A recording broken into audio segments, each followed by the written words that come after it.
In this lesson, we will be discussing chemical bonding, specifically types of bonds and why atoms form bonds.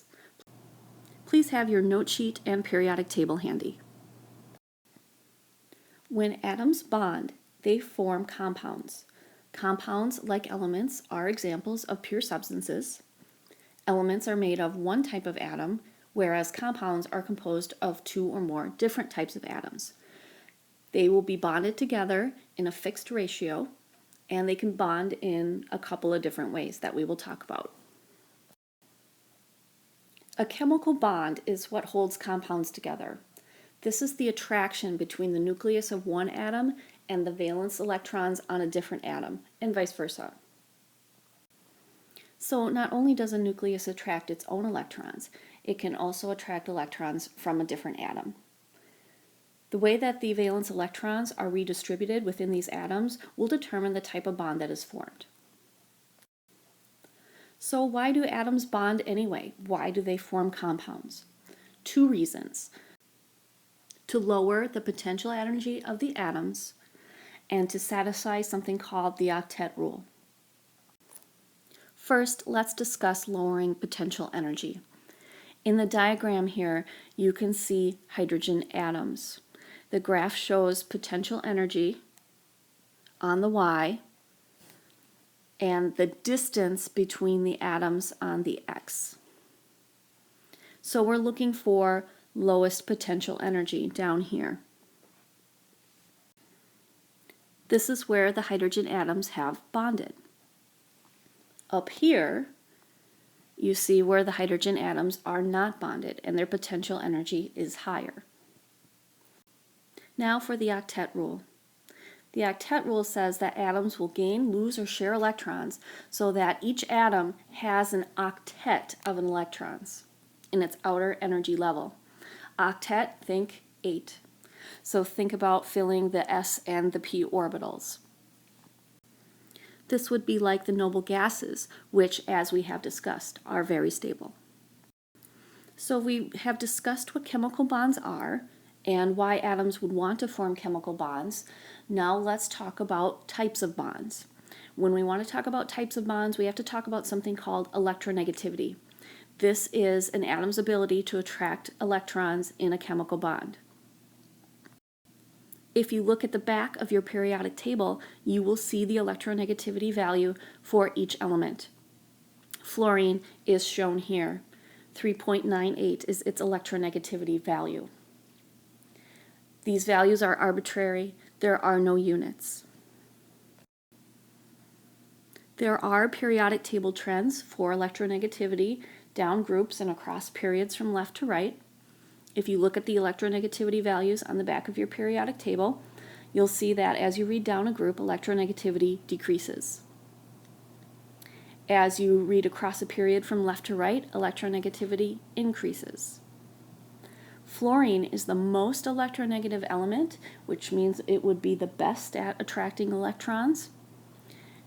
If you remember from the atomic radius trends, fluorine is a very small atom, and so its nucleus can attract electrons from other atoms better. So there are two types of chemical bonds that we will be discussing: ionic bonds and covalent bonds. With ionic bonds, electrons are transferred between the atoms. This creates cations and anions. And cations and anions, as you know, have opposite charges, and so they would attract. And it's this attraction between ions that we call an ionic bond. When you look at the difference in electronegativity between two atoms in an ionic bond, it's going to be greater than 1.7. Generally, ionic bonds form between metals and nonmetals. Metals and nonmetals are very different in terms of their electronegativity values, and that's what would give you this large difference in electronegativity of 1.7. In the diagram below, you can see what an ionic compound would look like. The cations and the anions attract to one another, and they kind of arrange themselves so that they can maximize that force of attraction. This compound here would be regular salt, NaCl. In covalent bonds, electrons are not transferred, they are shared. And it's usually between two nonmetals. In the diagram here are some water molecules. Water molecules have covalent bonds between the atoms. There are two types of covalent bonds, nonpolar covalent bonds and polar covalent bonds. And the type of bond is going to be based on the difference in electronegativity. For nonpolar covalent bonds, there's a difference in electronegativity between the two atoms of 0 to 0.3. It's a very small difference in electronegativity, meaning that both atoms have a pretty good ability at attracting electrons. And so they end up sharing the electrons equally. In polar covalent bonds, the difference in electronegativity is a little bit greater. So they're just not sharing equally. They're sharing unequally. One atom is a little bit better at attracting electrons than the other. In the diagrams here, we can see a nonpolar covalent bond and a polar covalent bond. The first diagram would be for a nonpolar covalent bond. We can see that the electrons between the two hydrogen atoms would be evenly distributed, so there'd be like 2 electrons in the electron cloud there. The hydrogen atoms in the diagram each have the same electronegativity, so the electronegativity difference between them would be 0. In the second diagram, this is a polar covalent bond.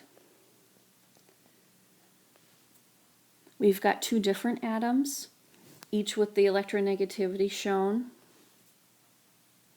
And chlorine with the higher electronegativity would be a little bit better at attracting electrons in that bond. And so the electrons would maybe spend a little bit more time down by the chlorine.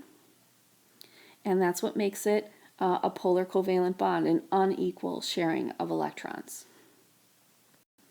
So now you hopefully know what a compound is, what chemical bonds are, and the different types of chemical bonds we can have based on differences in electronegativity. If not, please go back and rewatch this video.